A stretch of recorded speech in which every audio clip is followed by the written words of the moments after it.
आभिराभिनवानन्दं भक्तसन्तापनाशकं मनः करोमि सततं श्रीमन्नटवरः प्रियं लक्ष्मणसुत श्रीवल्लभराय स्मरणकर्ता विस्मृतजाय कलिजनतरवानहि अवर उपाय यज्ञपुरुष हरिनाश्रुतिगुणगाय श्री विठ्ठल सुखकारी नामे निष्पापथाय नर नारी दुर्गति सकल निवारी प्रकट्या श्री व्रजपति रास विहारी अंगुष्टचोषकं गूढरसपोषकं स्वल्पसन्तोषकं कृष्णचन्द्रं गोपिकाजनमनोन्मोदसम्पादनं तदभिलषिताकृतौ विगततन्त्रम् वन्दे नन्दव्रजस्त्रीणां पादरेणुमभीक्ष्णशः यासां हरिकथोद्गीतं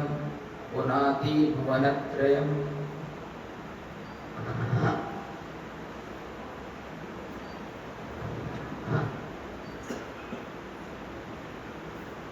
उपस्थित वैष्णवों,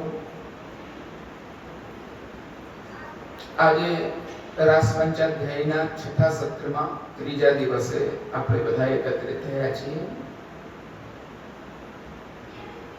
અને ભગવાને કરેલી રાસ ક્રીડા ઉપર આપણે સુબોધનીજીનું ચિંતન કરી રહ્યા છીએ। ગઈકાલે આપણે જોયું કે ભગવાન શ્રી કૃષ્ણ જ્યારે પોતાના સ્વરૂપને પ્રત્યક્ષ રૂપેણ તિરોહિત કરીને અંતર ધ્યાન થઈ જાય છે ત્યારે ગોપિકાઓ વિરહ કાતર થઈ સર્વપ્રથમ વૃક્ષોને, પછી વનસ્પતિઓને, ફૂલોને, ફૂલોથી યુક્ત એવા ઝાડોને, લતાઓને, ગુલમલતાઓને બધાને પ્રશ્ન કરે છે, પૃથ્વીને પ્રશ્ન કરે છે કે ભગવાન ક્યાં છે, તમે જોયા છે? બધાને અલગ અલગ પ્રકારથી પૂછે છે। હવે અહીંયા આગળ હરિણયોને પૂછે છે તે વાત આપણે જોઈ ગઈકાલે। હરિણયોને પૂછ્યું કે ભગવાન ક્યાં છે। હવે અહીંયા એવમ હરિણપત્ની પૃષ્ઠવા इयं भर्तृ समीपे वक्तुम् अशक्नोति पूर्वं भगवत्स्तुतान् वृक्षान् पृच्छन्ति बाहुमती। आ हरिणीओ तो શું જવાબ આપવાની, હરિણપત્નીઓ શું જવાબ આપશે? એમને તો એમના ઘરની લાજ લાગી રહી છે એટલે એ તો જવાબ આપવા માટે સક્ષમ લાગતી નથી। અશક્નોતિ એ જવાબ આપવા માટે અસક્ષમ લાગે છે, અશક્ય લાગે છે એમના દ્વારા।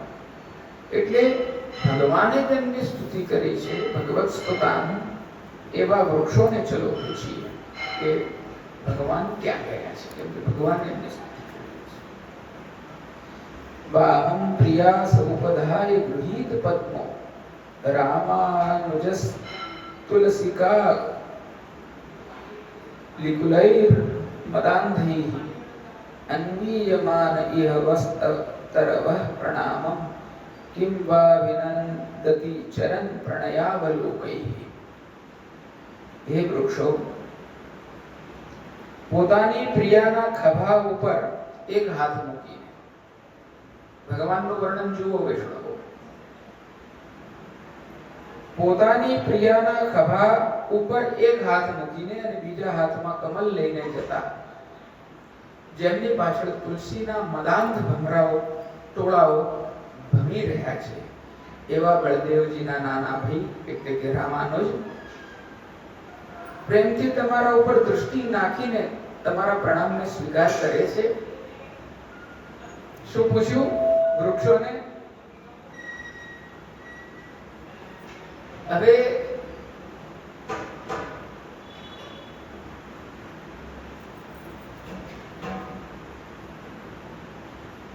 અહીંયા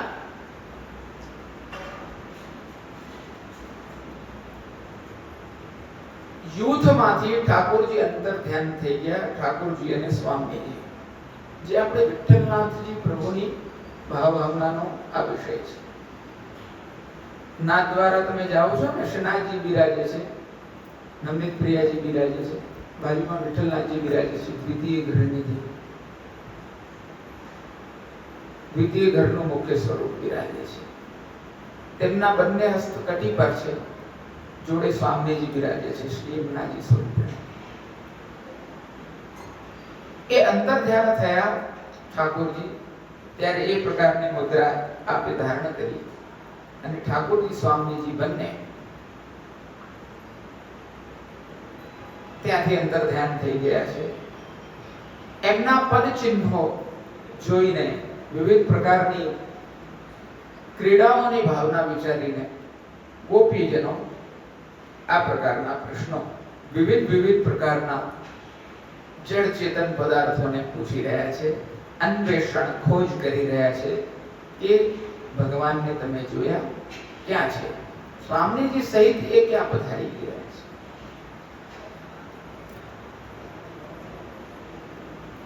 ભગવાને પ્રિયાના ખભા ઉપર એક હાથ મૂક્યો છે અને બીજો હાથ જે છે એની અંદર કમલ ધારણ કરેલું છે.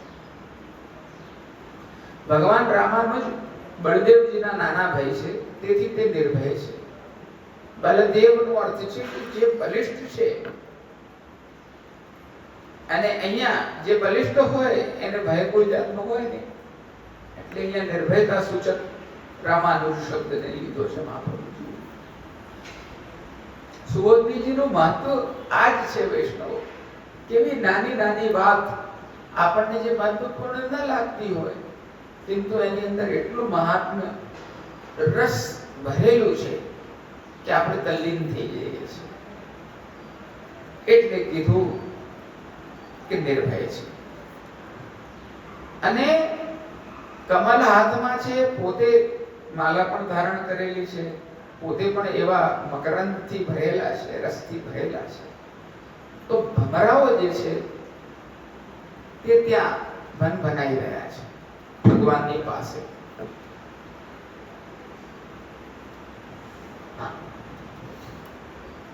એટલે હે તરુઓ, હે વૃક્ષો, પહેલા દશમ સ્કંદના 12મા અધ્યાયમાં 5મા શ્લોકમાં તમારી ભક્ત તરીકે સ્તુતિ કરેલી છે. તેથી હવે એ વિષય પર હું નથી જતો, વિષયાંતર થઈ જશે. આ જે મુદ્દો બતાડી રહ્યા છે એના ઉપર હું જો ચર્ચા કરું છું. મારી ઈચ્છા એવી છે કે અન્વેષણ લીલાથી આપણે અનુકરણ લીલા સુધી આજે પહોંચીએ. ગાડી દોડાવતો બી નથી, પરંતુ વિષયાંતર ના થાય તે પ્રમાણે હું સંક્ષેપમાં વાત કરી રહ્યો છું. એટલે તમારી ભક્ત તરીકે સ્તુતિ થયેલી છે ભગવાન દ્વારા, હે વૃક્ષો. તેથી તમે ભગવાનને પ્રણામ કર્યા, તે ભગવાને અહીંયા સ્વીકાર્યા કે ના સ્વીકાર્યા? હવે આવો પ્રશ્ન વૃક્ષોને ગોપીજનો કરે છે, તમે હાથ જોડ્યા તો ભગવાનને સ્વીકાર્યા કે ના સ્વીકાર્યા? તો અહીંયા આનો ભેદ જે છે તે મહાપ્રભુજી બહુ સરસ રીતે સ્પષ્ટ કરી રહ્યા છે.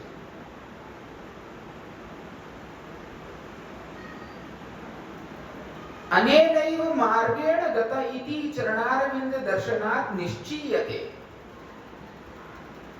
યદિ દૃષ્ટો ભવેત તદા અસ્માભિરપી દૃષ્ટમ શક્ય ઇતિ. શક્યતા ઇતિ. હવે અહીંયા કહી રહ્યા છે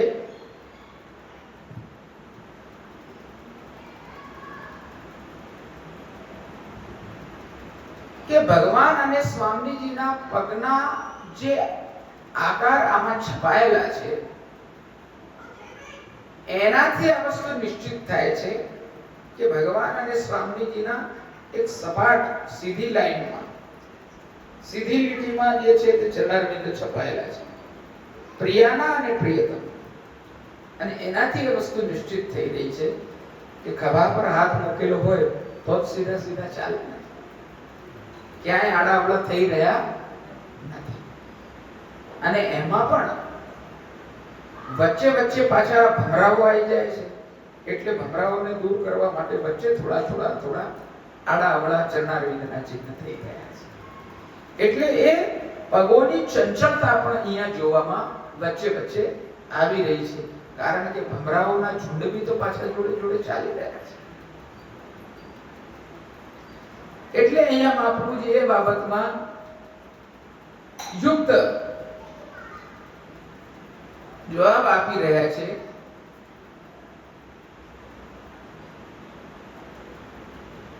કે આ ચરણારવિંદનું ચાંચલ્ય પણ એ પ્રકારનું જ છે. અને આગળ કહી રહ્યા છે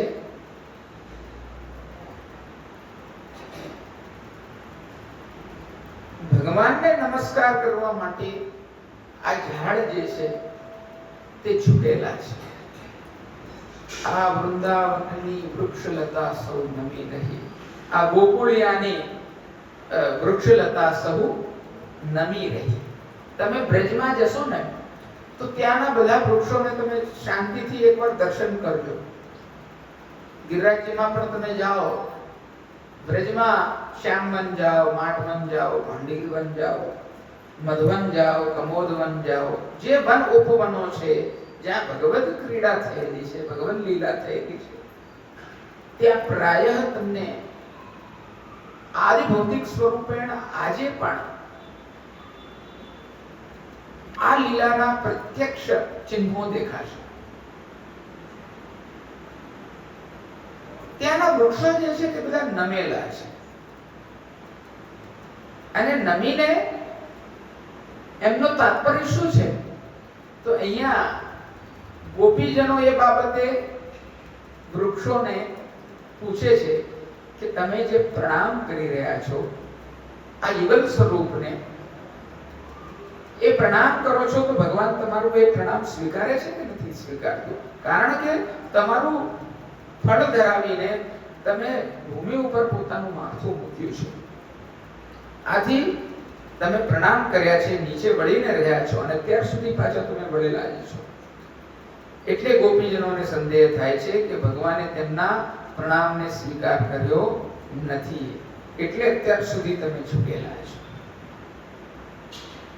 એટલે પૂછી રહ્યા છે કે પ્રણામ સ્વીકાર કર્યા છે કે નથી કર્યા? અરે ભગવાન તો પાસેથી જ જાય છે. જો તેમણે વૃક્ષોના પ્રણામ સ્વીકાર કર્યા હોય તો તે જ સમયે અભિનંદન સાંભળવામાં આવે, તો પછી તે વિશે સંદેહ કેવી રીતે થાય? તરત જ જવાબ મળી જાય, તરત જ અભિનંદન મળી જાય. જેવી રીતે શરૂઆતમાં ભાગવતજીમાં આવે છે કે તર્વોભિનેન્દુ,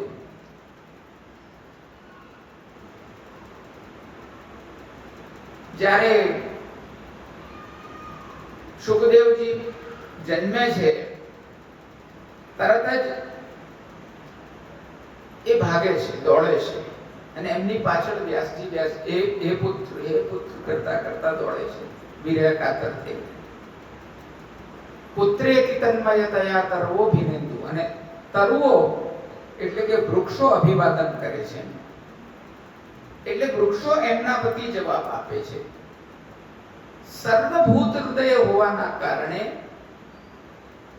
સુખદેવજી ના હૃદયમાં સમગ્ર તત્વો વિરાજમાન છે અને સમગ્ર તત્વોની અંદર સુખદેવજી વિરાજમાન છે. એટલે જવાબ કોણે આપ્યો? વૃક્ષોએ આપ્યો. એવો પ્રસંગ આવે છે, એને હું સંક્ષેપમાં અહીંયા કહી રહ્યો છું. શરૂઆતમાં જ ભાગવતજી યમ પ્રવ્રજંતમ અનુપેતમ અપેત કૃત્યમ દ્વૈપાયનો વિરહ કાતર આજુહાવ પુત્રેતિ તન્મયતયા તર્વોભિનેન્દુ સ્તમ સર્વભૂત હૃદય મુનિમાનિતોસ્મિ. એવું એમાં સ્તુતિમાં છે. તો અહીંયા એમણે અભિવાદન કર્યું હશે વૃક્ષોએ, જો એવું એમના પરિણામ સ્વીકાર કર્યા હોત તો આ બી અભિવાદન કરત. એટલે એવી શંકા જો થાય તો એના સમાધાનમાં ગોપીજનો કહે છે કે દૃષ્ટિથી કર્યો હશે, વાણીથી નહીં. દૃષ્ટિથી કર્યો હશે, વાણીથી નહીં. માટે જે લોકો વૃક્ષોની પાસે છે તે જ ભગવાનને, જે લોકો વૃક્ષોની પાસે છે તે જ લોકો ભગવાનને વૃક્ષોને આપેલું અભિનંદન જાણે છે, બીજા લોકો જાણતા નથી. વૃક્ષની પાસે જે છે તે સમજે છે કે ભાઈ એને અભિવાદન કર્યું કે ના કર્યું. અને આ વૃક્ષો તો પાછા સામાન્ય વૃક્ષો છે નહીં. પૂર્વમાં વાત આવી જમનાજીના તટ પર તપસ્વીઓ, જ્ઞાનીઓ જે રીતે તપ કરે છે તે રીતના છે. તો જ્ઞાની પુરુષ હોય એટલે કે આ વૃક્ષો જ્ઞાની છે એટલે સ્ત્રીઓની સાથે તે બોલશે નહીં. હોશિયાર છે, કોઈ જાતના ફંદ ભાષામાં પડે તેવા નથી.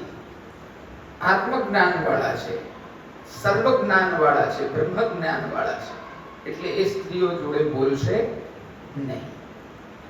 માટે સ્ત્રીઓને ભગવાન વિશે પ્રશ્ન કરવો જોઈએ. તેમની આ પ્રમાણે વિચાર કરીને એમની સ્ત્રીઓ એટલે વૃક્ષની સ્ત્રીઓ કોણ હોય? લતાઓ હોય, વેલીઓ હોય. તો હવે કે વેલીઓને પૂછીએ.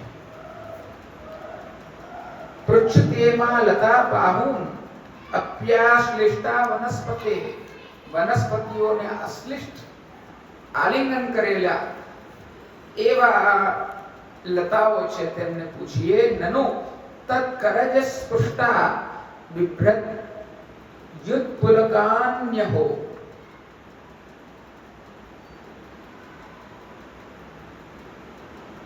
ખરેખર ભગવાનના નખના સ્પર્શથી તેમને પુલકિત એટલે કે રોમાંચ થઈ રહ્યો છે, તેવા પુલકિત થઈ રહ્યા છે. હવે વનસ્પતિઓ એટલે કે નાના ઝાડ અને એને વીંટળાયેલી હોય છે વેલો, આશ્લિષ્ટ હોય છે. જેવી રીતે આલિંગન કરેલું હોય તે પ્રકારે વીંટળાયેલી હોય છે. આપણે ત્યાં આ શબ્દ છે ને આશ્લિષ્ટા, આશ્લિષ્ટ શબ્દનો પ્રયોગ સૌંદર્ય પદ્યમાં થયેલો છે. સંશ્લિષ્ટા ઉભયોર બભોર સમય. આશ્લિષ્ટ નો અર્થ છે કે વીંટળાયેલી, આવેષ્ટિત. એટલે એમને પ્રશ્ન પૂછો. જો કે આ લતાઓને આ સમયે અવકાશ નથી, તેથી તેઓ પોતાના પતિ વનસ્પતિના બાહોથી આલંગેલી છે. છતાંય ભગવાનના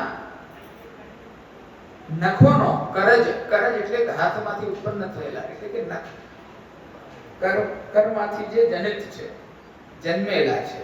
કરજ એટલે કે નખ. નખનો સ્પર્શ થયો છે એટલે આ રોમાંચિત થઈ ગયા છે. આ લતાઓ જે છે તે કેમ રોમાંચિત થયેલી છે? તો તે ભગવાનના કર્મનો સ્પર્શ થયો હશે. આ નખનું અનુસંધાન આપણે જોયું સંયોગ અવસ્થામાં.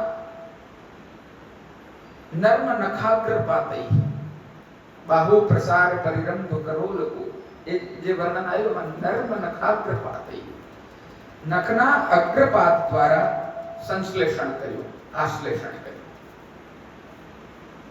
એટલે ખરેખર એક રસમાં તલ્લીન થઈ જનારા કોને બીજા રસને સ્પૃહા હોતી નથી. જે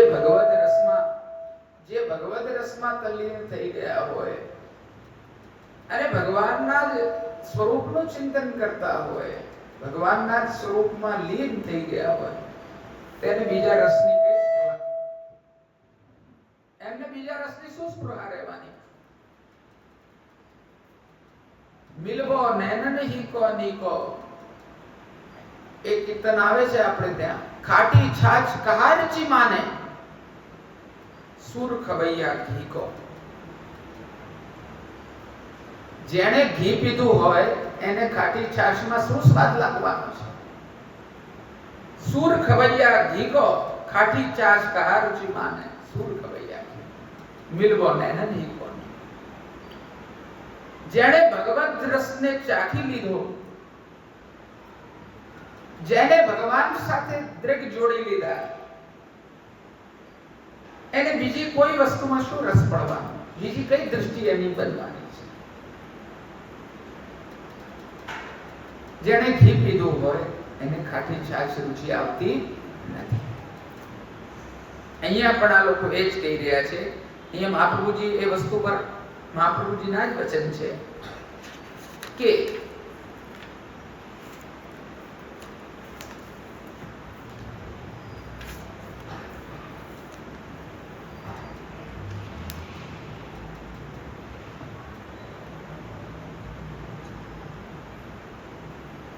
સર્વોપમર્દી ભગવત સંબંધી રસ ઇતિ.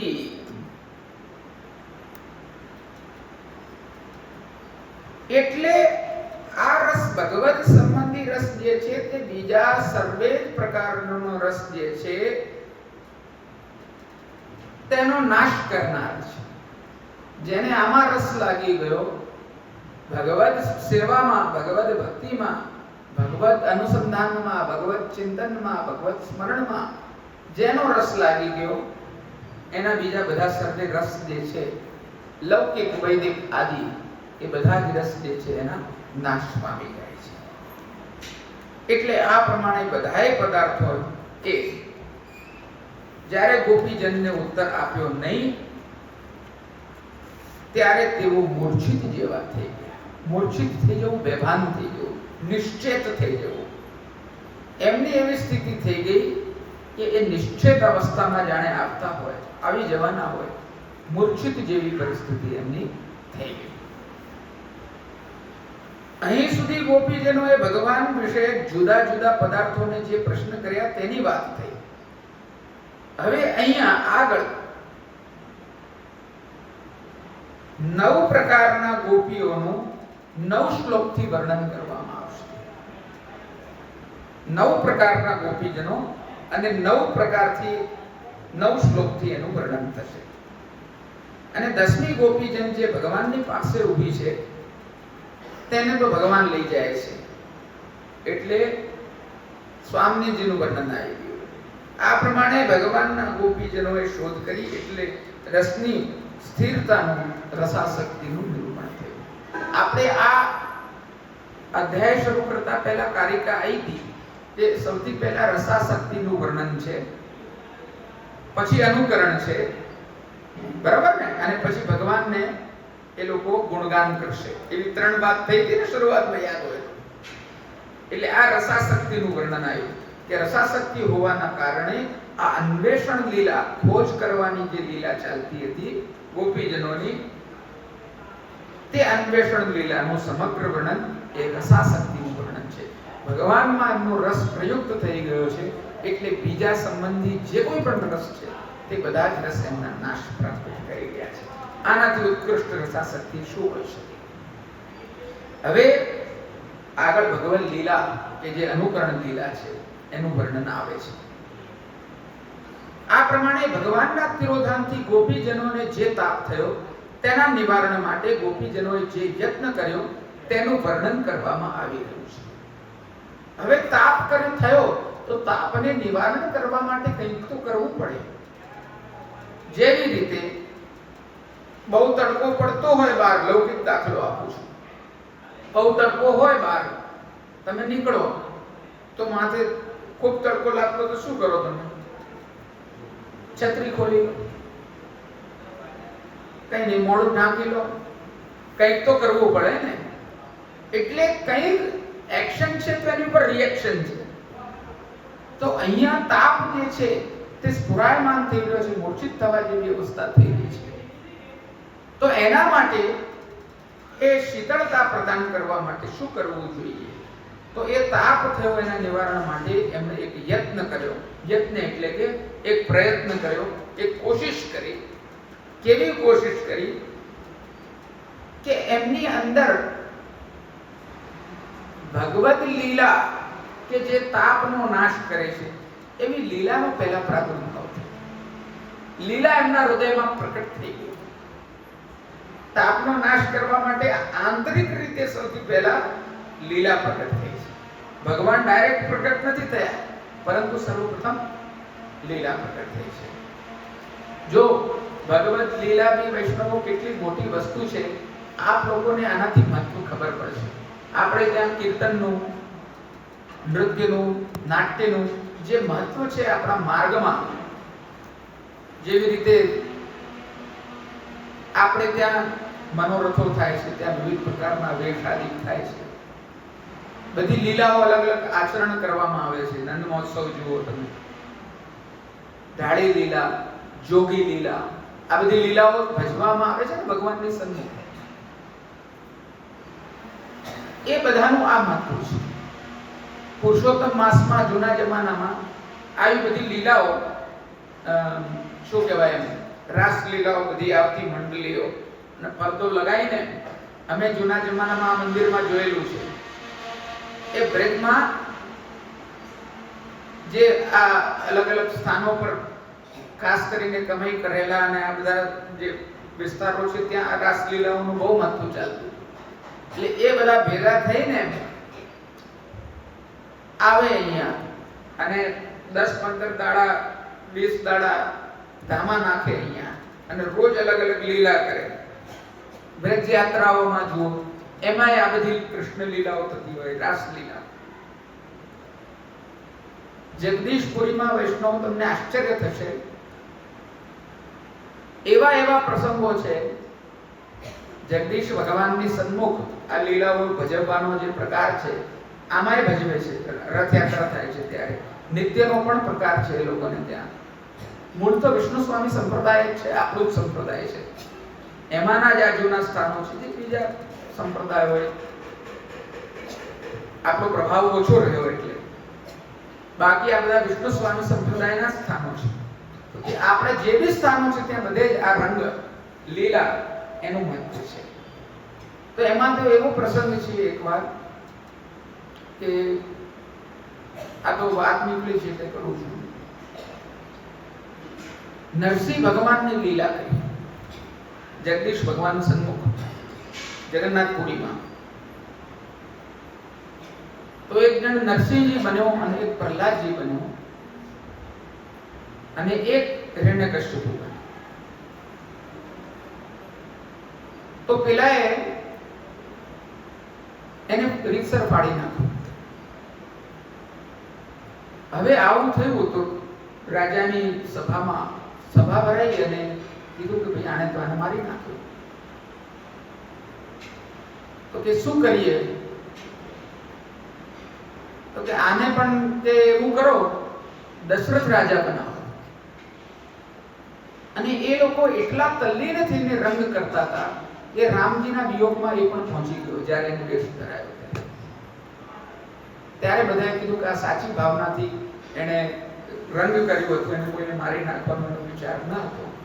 તમે એને ખોટો દશરથ રાજાના વેશ બનાવડાયો અને એ વિચારો રામના વિપ્રયોગમાં જે છે તે એને પણ દેહ છોડી દીધો. એનો કોઈ ખોટો વિચાર નતો, બલ્કિ નિમગ્ન હતો. આ લીલા જે છે, આ અભિનય જે છે, આ પ્રકારનું ઉત્કૃષ્ટ કોટીનું છે વૈષ્ણવ, કે જેની અંદર પૂર્ણ રીતે એ વેશ જ માત્ર ધારણ કરવાથી સંપૂર્ણ આવેશ આવી જાય છે. આપણે નંદ મહોત્સવમાં જોઈએ, ઘરડા ડોસા ડોકરીઓ હોય એકદમ ગોળા કાળા, જેમનો કોઈ ઠેકાણું ના હોય, તે 2-3 ફૂટ ઊંચા કૂદી છે. આ આવેશ છે, આની તાકાત છે, જે પુષ્ટિ માર્ગનું એક મહત્વપૂર્ણ પાસું છે વૈષ્ણવ. આપણે ત્યાં જોગી લીલા થતી હોય ને તો ગાતા ગાતા કીર્તન કે જોતા જોતા નિશ્ચિત રૂપે રોમાંચ થાય છે. ધાડી લીલા થતી હોય, આ બધા કીર્તનો ગવાતા હોય, કઈ ને એનું ગુણગાન માત્ર જે છે તે રોમાંચિત કરે છે, જો તમે ભાવથી શ્રવણ કરો.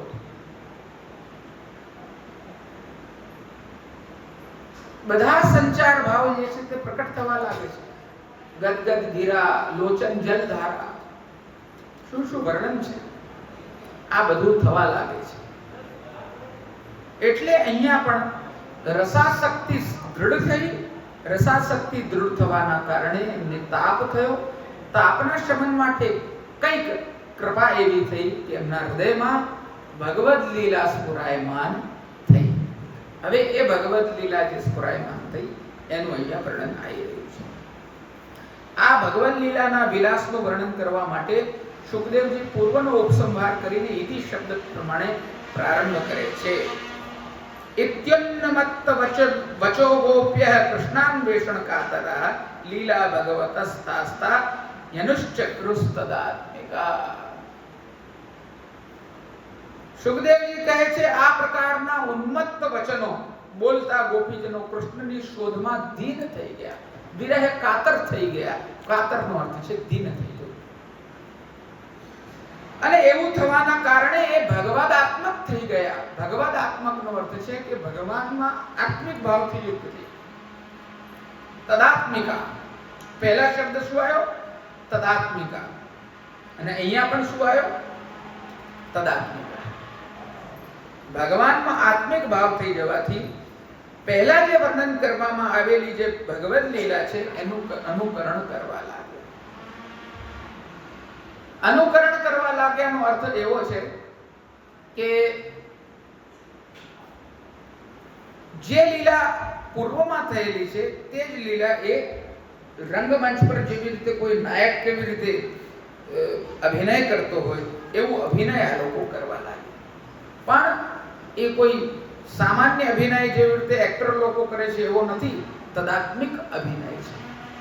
કહેવાનો મતલબ એવો થયો કે એમનો ભાવ જે છે તે એટલો સુદૃઢ છે કે એ પોતે જ એ વેશમાં માત્ર નથી આયા, પરંતુ એ એમના હૃદયમાં સાક્ષાત એ લીલા પ્રકટ થઈ છે. એટલે આ પ્રકારનું એ કૃત્ય કરી શકી રહ્યા છે. એટલે અહીંયા કહી રહ્યા છે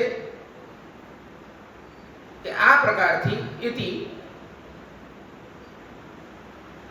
જેમને પ્રશ્ન કરવા જેવો નથી એવા અચેતન પદાર્થોને પણ ગોપીજનોએ પ્રશ્ન કર્યો. એટલે ઉન્મત્ત વાણી, એટલે કે ઉન્મત્ત કોઈ ગાળો વ્યક્તિ હોય, કોઈ ઉન્મત્ત વ્યક્તિ હોય એવી વાણીવાળા એ લોકો થઈ ગયા હતા.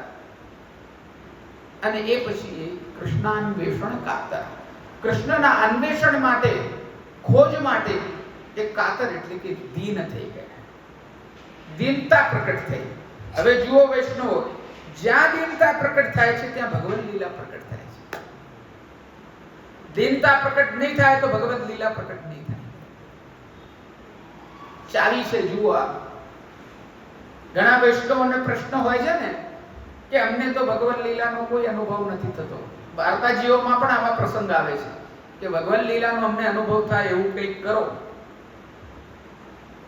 તો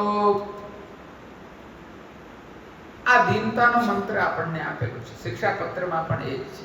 ભગવાનને પ્રાપ્ત કરી લેવાનું, ભગવાનને મેળવી લેવાનું કોઈ મંત્ર કે કોઈ તંત્ર કે કોઈ સાધન કે યજ્ઞ કે તપ કે દાન કે કર્મ એવું કંઈ જ નથી.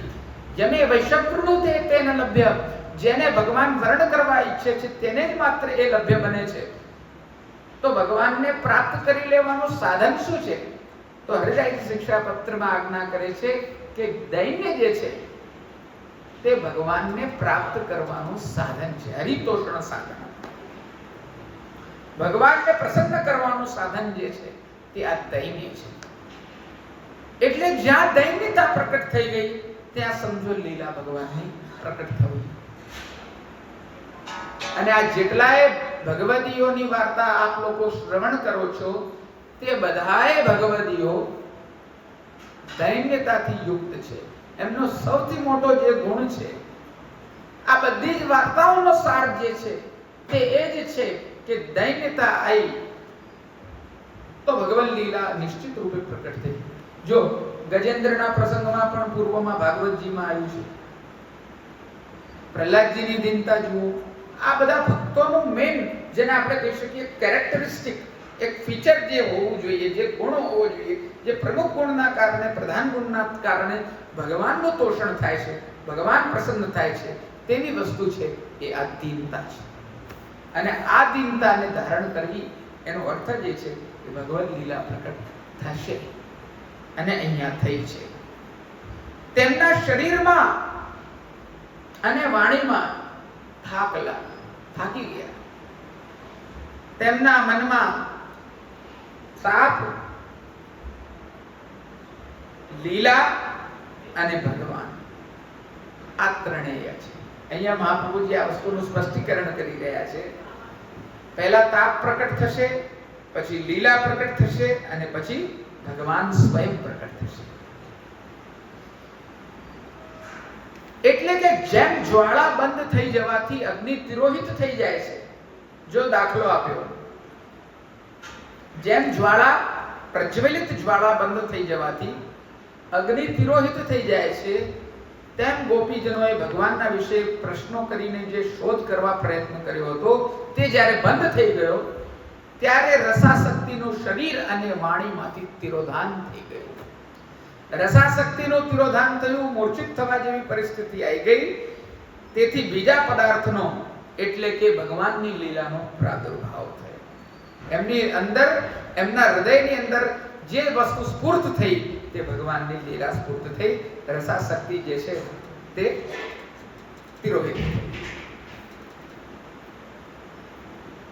એ વસ્તુ લીલા શબ્દથી કહી રહ્યા છે.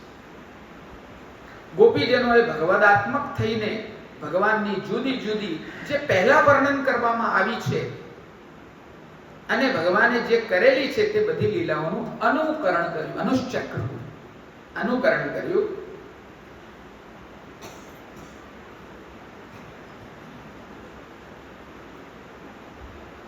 હવે અહીંયા બીજો અર્થ એમ કે છે કે બીજા પ્રકારે આ રીતનું પણ અન્વય થઈ શકે છે.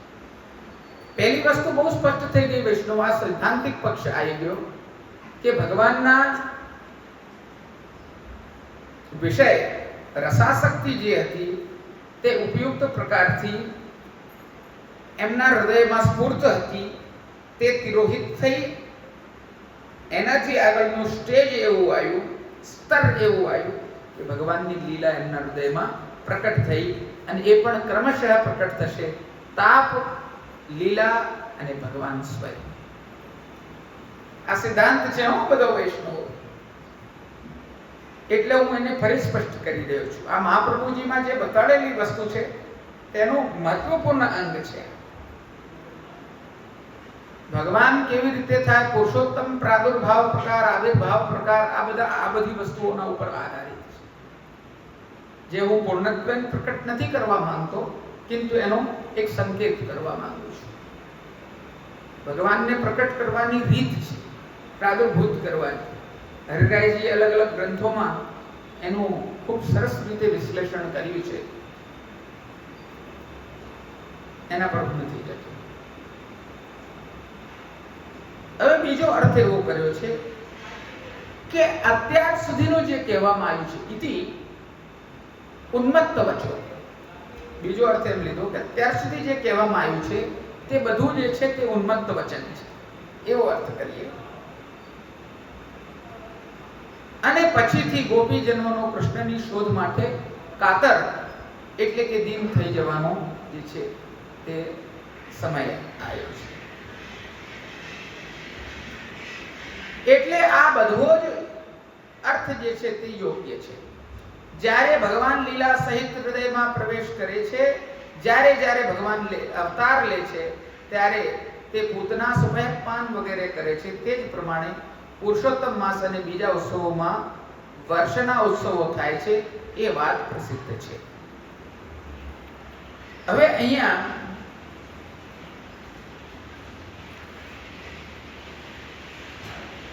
ભગવાન જ્યારે પ્રકટ થાય છે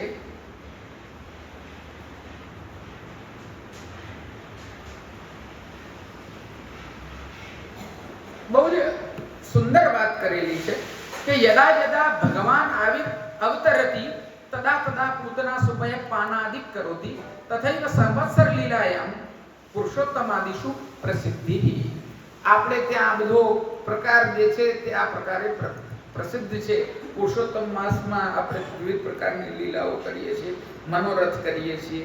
આ બધું જે છે તે જેવી રીતે પુરુષોત્તમનો પ્રાદુર્ભાવ થતો હોય, પ્રકટ થતા હોય, ત્યારે લીલા પણ પ્રકટ થાય છે પહેલા જોડે. કહેવાનો તાત્પર્ય કે આ ફલાત્મક માસ હોય છે. ફલાત્મક સમય જ્યારે જ્યારે હોય છે ત્યારે ભગવાનમાં તન્મય થઈ જવાય તે પ્રકારની લીલાઓનું આચરણ કરવામાં આવે છે. આ સિદ્ધાંત છે. હવે આગળ કહી રહ્યા છે કે એટલે આ ગોપીજનોના મનમાં પ્રકટ થઈને ભગવાને જે કરવાનું છે તેનો સાક્ષાત્કાર કરવો અશક્ય હોવાથી ભાવનાથી જ ભગવાન પ્રકટ થયા. તે ભગવાન ગોપીજનોએ ભગવાનનું અનુકરણ કર્યું. હવે અહીંયા ભાવનાથી ભગવાન પ્રકટ થયા. ભાવનાનું મહત્વ હરિરાયજી શિક્ષાપત્ર ફરીથી હું ટાંકું છું. સદા વિરહ ભાવેન ભાવાત્મા ભાવ્યતામ હરિ. સદા વિરહ ભાવેન ભાવાત્મા ભાવ્યતામ હરિ. કૃષ્ણ હૃદય દેશસ્થ સ્વામીની નામ કૃપાની. આ જ અનુસંધાનથી કીધું છે. કેવા કૃષ્ણ કે સ્વામીજીના હૃદયમાં સદા વિરાજમાન છે. જેવા એ વિરહ ભાવથી ભાવના કરવા યોગ્ય છે. આ બધું શું કરી રહ્યા છે? આજ તો કરી રહ્યા છે. અને ભાવાત્મા છે તે. ભાવાત્માનો અર્થ છે કે ભાવ રૂપ આત્મિક સંબંધ છે એમનો. પ્રત્યક્ષપણે તમે ભગવાનનો અનુભવ નથી કરી શકતા તો તમારા પાસે બહુ જ મોટું એમ કહી શકીએ કે શસ્ત્ર છે આ યુદ્ધ જીતી લેવાનું. તમારી પાસે ભાવના છે. તમારી એ શુદ્ધ ભાવના દ્વારા તમે એ ભગવાનનું ચિંતન કરો, ભાવન કરો. ભાવાત્મા ભાવ્યતા મારી એટલે કે એની ભાવના કરો. આજે ઠાકોરજી સન્મુખ બિરાજે છે, તમે દર્શન કરી રહ્યા છો તો એમની ભાવનાનું ચિંતન કરો. મંગલ આરતી કરી તો મંગલ આરતી શું છે એનું ચિંતન કરો. ઠાકોરજીના શૃંગાર થઈ ગયા, શૃંગાર થઈ રહ્યા છે, દર્પણ બતાડી રહ્યા છે, એનું ચિંતન કરો. આ જ બધું આપણે ત્યાં ક્રમ કીર્તનમાં જે છે તે બતાડેલું છે. દર્પણ બતાડી રહ્યા છે, મેરો મુખ નીકો કે તેરો હી પ્યારી. આ ચિંતનના વિષય છે.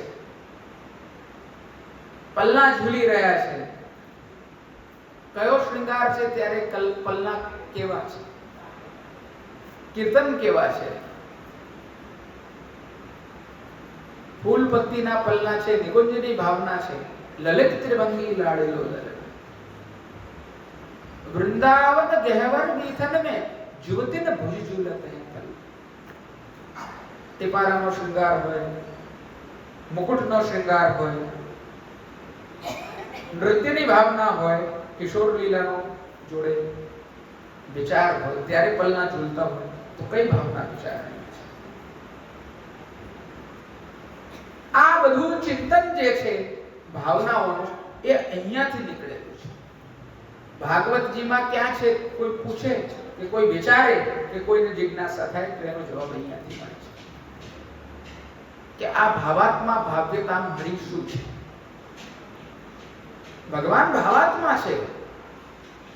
ભાવ ભગવાનનો એવો છે કે જ્યાં તમે પ્રકટ કરો, જ્યાં ચિંતન કરો ત્યાં એ ભગવત કૃપા હશે તો પ્રકટ થશે. અને એને પાછું સાચવીને રાખો. હરિરાયજી તો ઘણું બધું શિક્ષાપત્રમાં આજ્ઞા કરે છે.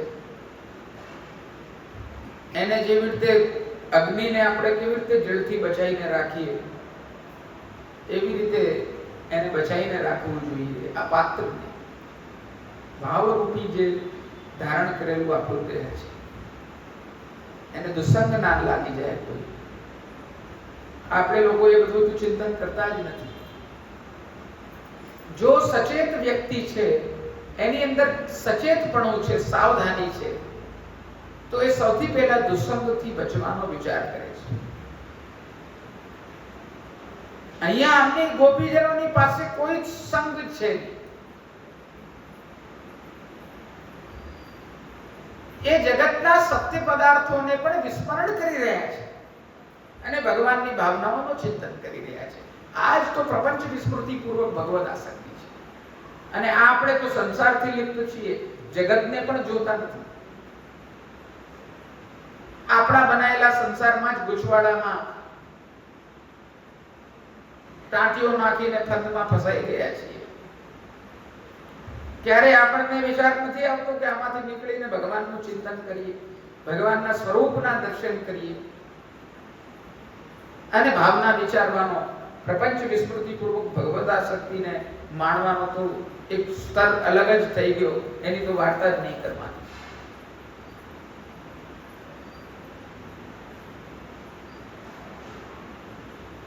આ આપણે ત્યાંના વૈષ્ણવો જે પ્રોટોકોલ છે એ બધા આ વસ્તુને આવિર્ભૂત કરવા માટે બનાવેલા છે. મંદિરમાં આવીને કેવી રીતે રહેવું, કેવી રીતે બેસવું, કેવી રીતે શું કરવું, ઠાકોરજીના દર્શન કયા પ્રકારે કરવા, આચાર્ય ચરણના દંડવત કેવી રીતે કરવા, આ બધો જે પ્રોટોકોલ છે તે જેવો તેવો બનાવેલો નથી, જેવા તેવા લોકોએ નિર્મિત કરેલો નથી. હું સંહિતાઓમાંથી એનો પ્રમાણ તમને લઈને આપીશ કે આમાં શું લખ્યું છે જુઓ. અને આજની આપણે જે વૈષ્ણવતા કહીએ છીએ, જેવી પરિસ્થિતિ વૈષ્ણવતાની થઈ છે તે શું છે. ખરેખર આપણે બહુ જ જાગવા જેવી અવસ્થા છે આજે. વૈષ્ણવોને જે ભાવ હૃદયમાં હોવો જોઈએ તે આ બધી વસ્તુઓ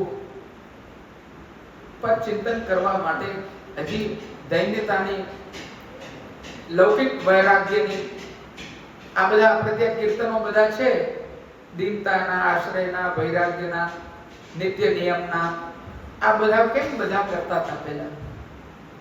હું નાનો હતો ત્યારે ગોવર્ધનવાસી સાવરે લાલ તું બિન રહ્યો ના જાય, આશ્રયના પદો દર સાલ 4 પદો આપવામાં આવતા હતા દિવાળી પર, અને પછી બદલીને એ પદ આશ્રયના કંઠસ્થ થઈ જતા, આખા વર્ષ ગાતા હતા.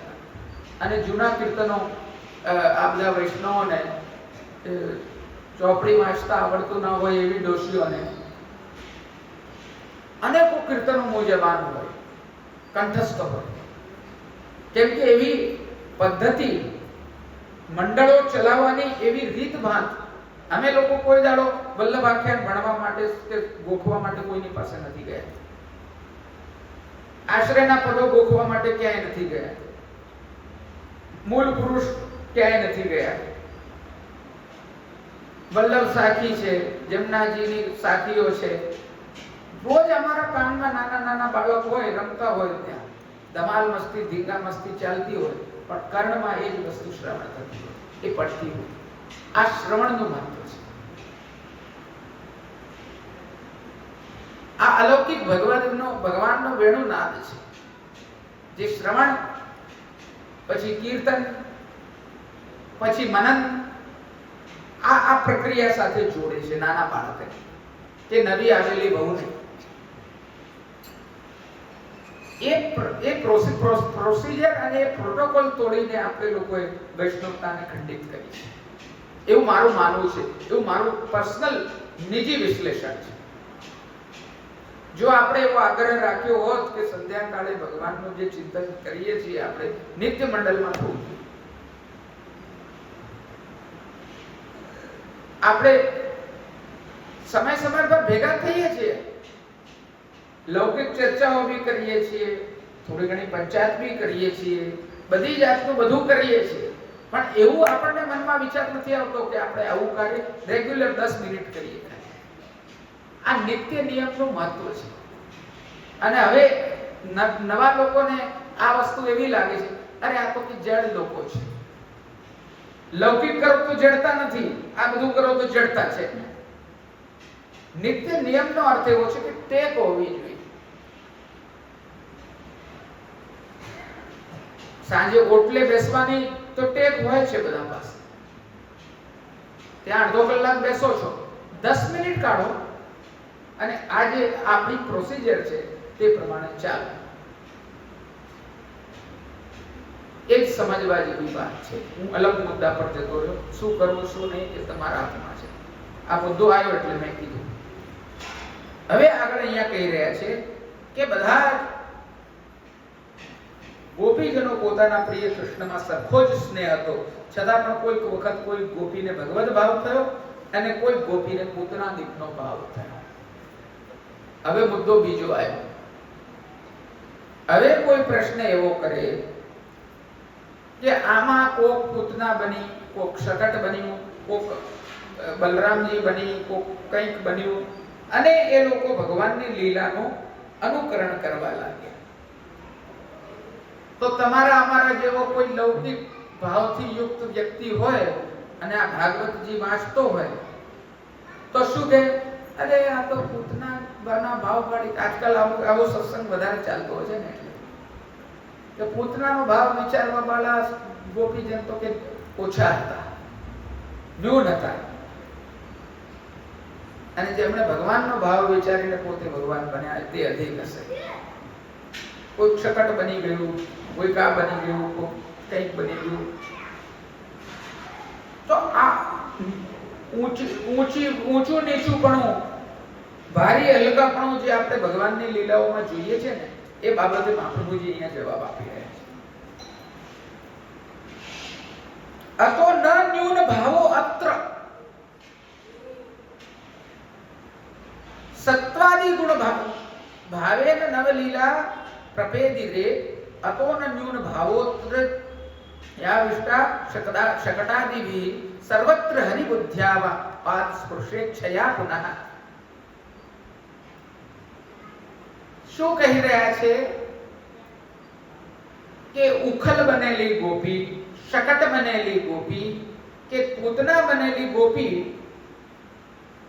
એ કોઈ જેવી તેવી ગોપીજન નથી કે એમનો ભાવ ન્યૂન હોય એટલે એમને એવો રાક્ષસ બનવાનું મન થયું કે કંઈક ચોથું બનવાનું મન, એવો ભાવ અહીંયા નથી. એમને તો એવી ભાવના છે કે પાદ સ્પર્શેચ્છયા પુનઃ, ભગવાનના ચરણારવિંદ મને લાગે, એવા ભાવથી આ ગોપીજનો કોક ઉખલ બન્યું છે કે મારા પર ભગવાન તમે પગ મૂકો, કોક શકટ બન્યું છે કે મને પગથી ઠેલો, મને લાત મારો. શકટને કેવી ભગવાને લાત મારી હતી, માખણ ચોરી કરવા માટે ભગવાન કેવા ઉખલ પર ચડી ગયા હતા. એ પ્રકારની ભાવના આ લોકોની અંદર સવિશેષ બતાડેલી છે. ભગવાન બનવા વાળી ગોપી તો ભગવાન બની ગઈ, બરોબર છે, પણ આ લોકો તો ભગવાનના ચરણારવિંદને પ્રાપ્ત કરવા વાળા બની ગયા. કોઈ લૌકિક ભાવના, કોઈ ન્યૂન ભાવના આમાં જોવાની નથી, એવું મહાપ્રભુજી કારિકામાં આપણને સમજાવી રહ્યા છે. સમજ પડે છે ને બધાને? હવે આ વસ્તુને એમણે કેવી રીતે કીધી છે કે જે ગોપીજનોને કેવલ ભગવાનનું જ્ઞાન હતું તે અતિમત્ત કહેવાય છે. ભક્ત્યા અતિમત્તા તદ્ભાવ મિશન્મત્તાસ્તુ રોષતઃ દ્વેષ ભાવમ સમાશ્રિત્ય ક્રીડન્ત્યો જાતમત્સરઃ. આની પહેલી કારિકામાં એમ કીધું કે ભગવાનનું કેવલ એટલું જ્ઞાન જે ગોપીજનને હતું ને ભગવાન બની ગયા હતા લીલા કરતા કરતા, તે ગોપીજન અતિમત્ત કહેવાય છે. કેવા કહેવાય છે? અતિમત્ત. અને બીજો પ્રકાર કે જેમને ભગવાનના ઉપરાંતના બીજા ભગવત સંબંધી પદાર્થોનું જ્ઞાન હતું તે બધા ઈશન્મત્ત કહેવામાં આવ્યા. અતિમત્ત અને ઈશન્મત્ત.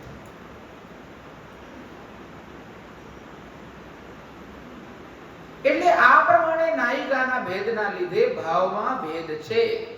નાયિકા જેટલી ભેદ એટલા ભાવમાં. દરેક વ્યક્તિના ભાવ એક સરખા હોતા નથી. એક સરખા હોય તો એ તો નાટકબાજી જ હોય. આપણે ત્યાં એવું હોય છે, બાજુવાળાને પાડોશીને જે અનુભવ થયો એ આપણને થાય? ના થાય. લૌકિકમાં ના થાય.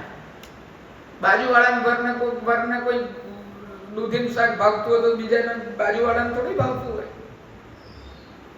મારા છોકરાને માખણ ભાવતું હોય તો પેલાને દહીં ના ભાવતું હોય. બધાને સરખા છોકરાઓ. લૌકિકમાં નથી થતું એવું. તો આ તો ઠાકોરજીના ભાવનો વિચાર છે. પ્રત્યેક જીવ છે તેની અંદર પોતાની ખાસિયત છે ભાવની, અને એ ભાવ અંકુરિત થાય છે. ભાવૈરંકુરિતમ મહિમૃતદશામાં કલ્પમાસી. શું આના ઉપર ચર્ચા કરું? હું વૈષ્ણવ અસક્ષમ છું. અસક્ષમ છું. મહાપ્રભુજી શું કહી રહ્યા છે તે કહી રહ્યો છું. એટલે નાયિકામાં જુદે જુદે સમયે જુદો જુદો ભાવ હોય છે. એટલે ભગવાન, ભગવાનની લીલા અને ભગવત સંબંધી પદાર્થ, આ ત્રણેય વસ્તુમાંથી જે સ્વરૂપની સ્મૃતિ થાય ત્યારે તદાત્મક થઈ જાય છે, કારણ કે એનો ભાવ વિશુદ્ધ છે. એમના ભાવમાં કોઈ પણ પ્રકારની ન્યૂનતા, અધમતા, ઉત્તમતા એવી પ્રકારની વિચારની વાત નથી. આ ભાવ જે છે પૂર્ણત્વેન વિશુદ્ધ છે. હવે આ જ ભાવ આપણે ત્યાં પુષ્ટિ માર્ગમાં ગ્રાહ્ય છે. આપણે કહીએ છીએ કે ઠાકોરજીનું મસ્તક જે છે તે ઉત્તમ છે, પગ જે છે તે ન્યૂન છે. શિંગાર કરવાની સેવા મોટી કહેવાય, બુહારી કરવાની સેવા નાની કહેવાય. ફૂલઘર કરવાની સેવા નાની કહેવાય અને સાગર કરવાની સેવા મોટી કહેવાય. એવું કહેવાય છે ક્યાં? જે કહેતું હોય ને એ મૂર્ખ બનાવે છે. કોઈ સેવા મોટી નાની નથી હોતી, કોઈ પદાર્થ મોટું નાનું નથી હોતું. આપણે ત્યાં પડઘાને પણ પગ લાગી જાય તો આપણે દંડવત કરીએ છીએ, ચરણ સ્પર્શ કરીએ છીએ કે ભૂલ થઈ ગઈ. ભગવત સંબંધી કોઈ બી પદાર્થ છે તેની અંદર ભગવત સેવોપયોગી સામગ્રીની ભાવના કરીને તદ્રૂપત્વેન મને તમે એક વસ્તુનો જવાબ આપો. જન્માષ્ટમી હોય છે, હા કે ના? જન્માષ્ટમીના દાડે ઠાકોરજીને શ્રૃંગાર કરીએ છીએ તો એમના શ્રીમ દેખાય છે? પગ ક્યાં છે, હાથ ક્યાં છે, મસ્તક ક્યાં છે, એવું દેખાય છે? ગાદીજીના ભારી શ્રૃંગાર હોય તો જ્યારે ચરણ સ્પર્શ કરવા તમે જાઓ તો ચરણના સ્પર્શ થાય છે? ગાદીજીના ચરણ સ્પર્શ કરીએ છીએ ને, હા કે ના? તો તમે ગાદીજીને ચરણ સ્પર્શ કરો છો કે ઠાકોરજીના કરો છો? નિશ્ચિત રૂપે ઠાકોરજીના કરો છો. કોઈ ભેદ નથી. ભગવત સેવોપયોગી પદાર્થ ભગવત રૂપ જ છે. આ ભાવના આ પુષ્ટિ માર્ગ લઈને ચાલે છે.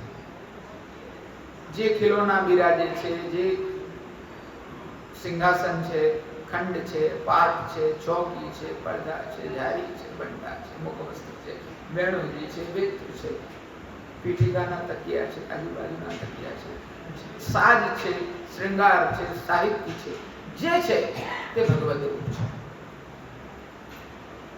એ બધી વસ્તુનો સિદ્ધાંત અહીંયાથી પ્રકટ થાય છે. કેવો અદ્ભુત વિષય છે વૈષ્ણવ. આ વિષય પર આપણે સવાર સુધી ચર્ચા કરતા રહીએ તોય ઘટે એમ નથી. એટલો વિસ્તાર છે આ વિષયનો. એટલે અહીંયા મૂળ વસ્તુ એ છે તદાત્મક ભાવ અને વિશુદ્ધ ભાવ. આ બે જ વસ્તુ છે. ભગવાનનું ચિંતન કરીને અને વિશુદ્ધ ભાવ, એની અંદર કોઈ પણ જાતની ન્યૂનતા અધિકનો વિચાર કરવાનો નથી. નાનું મોટા પણ અહીંયા હોતું. અહીંયા સત્વ, રજસ અને તમસ એ ત્રણ ગુણ વાળા ભાવના કારણે ભગવાન ગોપીજનોએ જે છે તે 9 પ્રકારની લીલા કરી. 9 પ્રકારની લીલા 9 પ્રકારના શ્લોકોમાં એનું વર્ણન.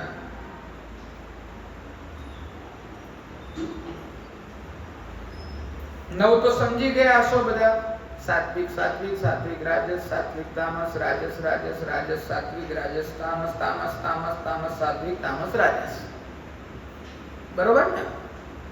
એ પ્રકારે 9 શ્લોકનો અલગ અલગ ગોપીજનોએ શું શું કર્યું તેનું વર્ણન છે. એવું જ આપણે પૂર્વમાં આવ્યું હતું.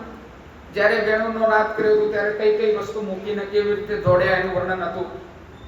પહેલાના સત્રમાં આપણે જોયું હતું. દોહિંત્યુ ભીયુ કાશ્ચિત દોહમ મિત્વાસ મનસુગા, એ બધું વર્ણન આવ્યું હતું ને.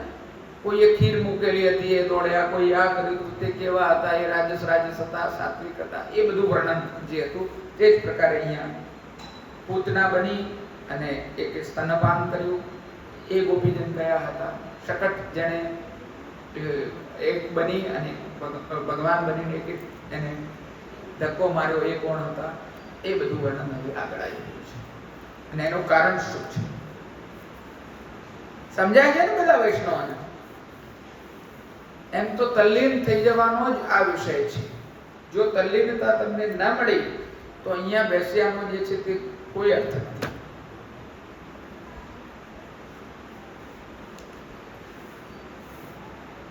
અહીંયા કહી રહ્યા છે કે કેટલાક ગોપીજનોને ભગવાનનું જ્ઞાન ન થતા પૂતનાદિકનું જ્ઞાન થયું, તેમાં ન્યૂન ભાવના આવી જાય.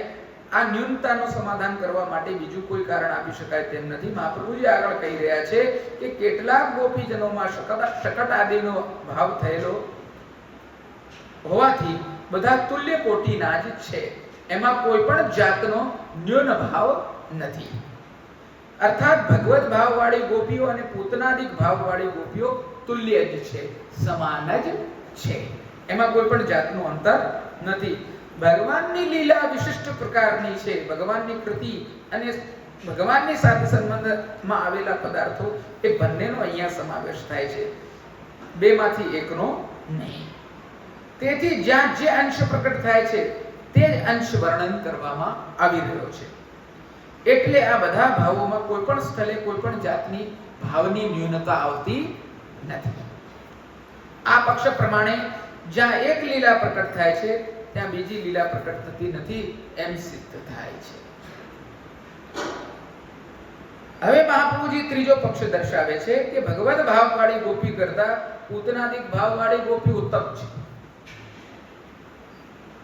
કેમ કે મેં જેમ પૂર્વમાં વાત કરી કે ગોપીજનોનો વિરહ ભાવ અતિ ઉત્કટ થયો છે અહીંયા, અને આરતી ઘણી છે, સર્વત્ર ભગવત બુદ્ધિ થઈ ગઈ છે.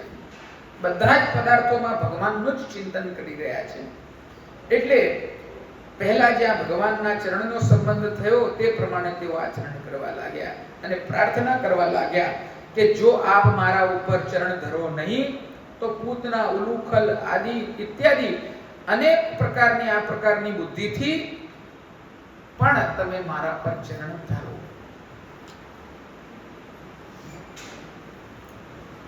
એ ભગવાન, અમને છોડીને અંતર ધ્યાન થઈ ગયા છો, અમારા પર ચરણ જે છે તે ધરતા નથી મસ્તક ઉપર. કઈ નહીં, શકટનું સ્વરૂપ છું, મને ચરણ ધરો.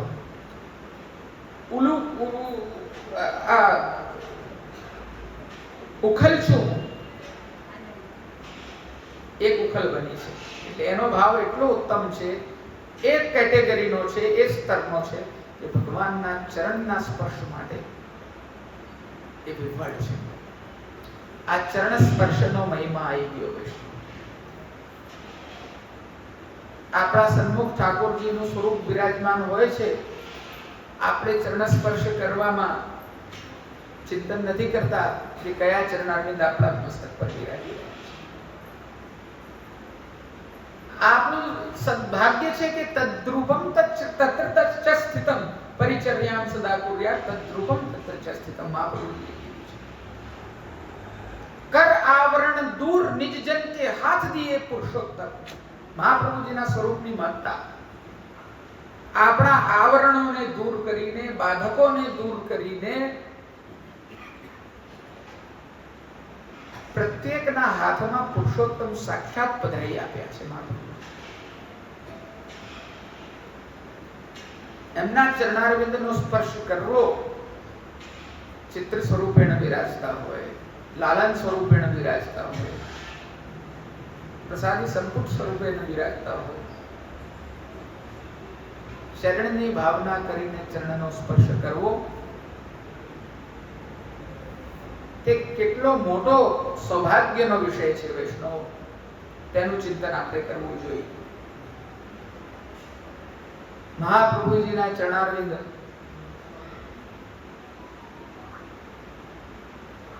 કોમલ પદ જ્યાં કમલ વિલસે ધન્ય કમોલી. શું ચિંતન કરીએ? ગુરુદેવના ચરણારવિંદના મહાત્મ્યથી ભરી પડેલી છે શાંડિલ્ય સંહિતા.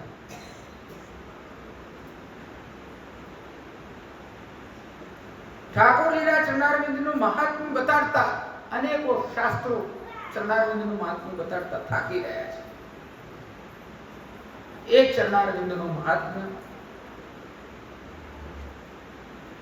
મને ઘણીવાર આશ્ચર્ય થાય છે. આપણા વૈષ્ણવો ચરણ સ્પર્શ આદિનો પણ ઘરે બિરાજતા ઠાકોરજીનો આગ્રહ નથી રાખતા. એક ધોતિયું પહેરીને કે એક સાડી લપેટીને સવારે ચરણ સ્પર્શ કરીને સ્કૂલ કોલેજ જવું હોય, વ્યવસાયમાં જવું હોય, એટલું કરવામાં આપણને આળસ આવે છે, જે આટલો સૌભાગ્યનો વિષય છે.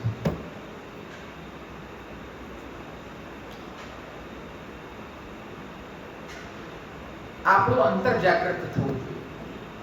આ સત્રનું યુક્તપણે સાફલ્ય ત્યારે જ થશે કે જ્યારે આ બધી માર્મિક ભાવનાઓનું આપણે ચિંતન કરતા જઈશું, એને જીવનમાં આચરણમાં ઉતારીશું, ત્યારે યુક્ત પ્રકારથી આપણે આ રાસ પંચાધ્યાયમાં ફાળવેલા 2-3 કલાક જે છે તેને સફળ કરી શકીશું. આગળ ગોપીજનોનું હવે લીલા માટેનું વર્ણન આવશે. પહેલી ગોપીજન જે છે તે પૂતના તામસી ગોપીજન છે, એનું વર્ણન છે. આ બધું હવે આપણે આવતા સત્રમાં લઈશું. અનુકરણ લીલા, ભગવદ લીલાનો પ્રાદુર્ભાવ આપણે રસાશક્તિ સુધી આજે જોયું.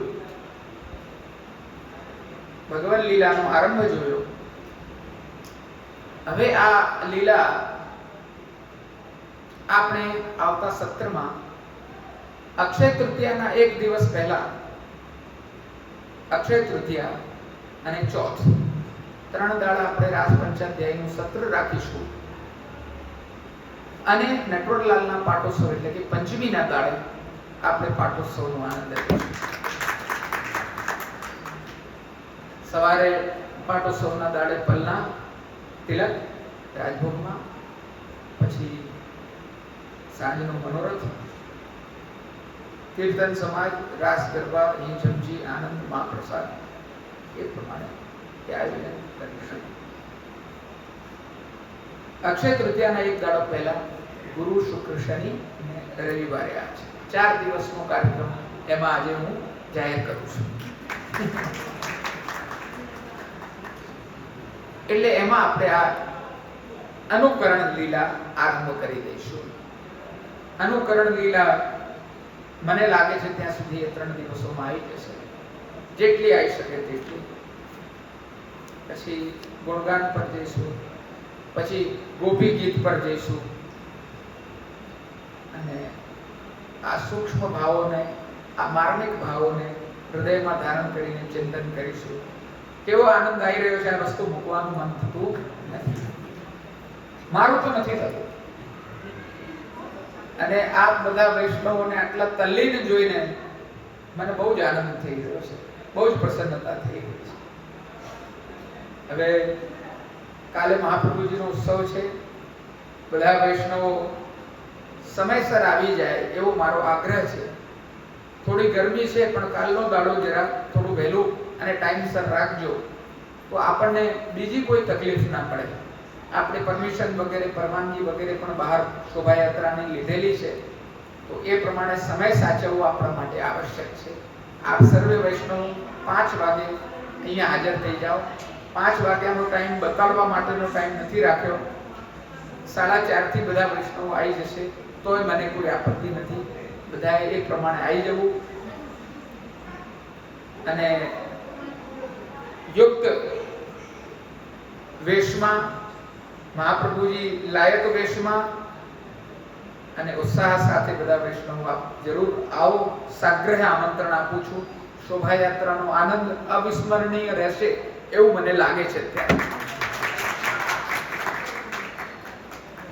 ઘણા વર્ષો પછી આ શોભાયાત્રાનો ક્રમ આપણે યુક્ત સ્તરથી, યુક્ત મોભાથી કરી રહ્યા છીએ અને ગોપીનાથજીની, મહાપ્રભુજીની કૃપા આપણા પર રહેશે. ખૂબ સુંદર બધા વૈષ્ણવોને આનંદ થશે.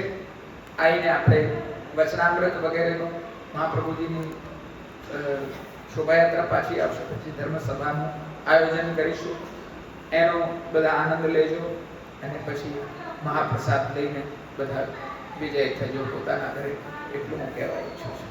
બસ ખૂબ આનંદ કરો બધા, ખૂબ આશીર્વાદ. આ સત્ર પણ આટલો સુંદર અને બધા વૈષ્ણવોના માટે લાભદાયી, સાફલ્ય પૂર્વક સુંદરતાથી થઈ આવ્યું, એ મારા માટે ખૂબ પ્રસન્નતા અને આનંદનો વિષય છે. અને આ સત્રો આપણે ઓર કરતા રહીશું, આનંદ કરતા રહીશું. કાલ માટે બધા વૈષ્ણવોને ફરીથી નિમંત્રણ આપું છું. ખૂબ ખૂબ આશીર્વાદ.